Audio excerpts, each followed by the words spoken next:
আমরা যে নামাজিগিরি দেখাই, মুসল্লিগিরি দেখাই, বড় গলায় মুসলমানরা এই বাংলার জমিনে আজান দিতে পারে নাই যখন হিন্দু অধ্যুষিত ছিল গোটা বাংলাবর্ষ দেশ, যেটা ভারতের অধীনে যখন ছিল, তখন ভাইয়ের আমার মুসলমানদের কোনো বাক স্বাধীনতা ছিল না।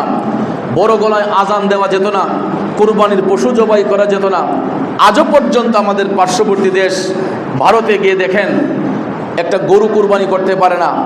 যদি কোনো মুসলমান হিন্দুদের বিরুদ্ধে গরু কুরবানি করে তাকে শাস্তি দেওয়া হয়, তাকে সামাজিক আইনে শাস্তি দেওয়া হয়, ওই দেশে রাষ্ট্রীয় আইনেও অনেক জায়গায় শাস্তি দেওয়া হয়, যদিও ওটা সংবিধানে নেই। কিন্তু আমাদের পার্শ্ববর্তী দেশে এখনও মুসলমানদের বাকস্বাধীনতা নেই। কিন্তু আমাদের এই স্বাধীন সোনার বাংলাদেশ, যেই দেশে 95% মুসলমান বসবাস করতেছে, ঠিক কিনা বলেন? 95% মুসলমান বাস করতেছে।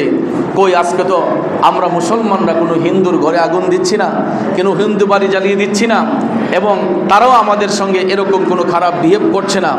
একমাত্র এই শিক্ষাটা আমরা পেয়েছি, এই শালীনতা, নমনীয়তা, ভদ্রতা আমরা শিখেছি আল্লাহর ওলিদের মাধ্যমে, ঠিক কিনা বলেন?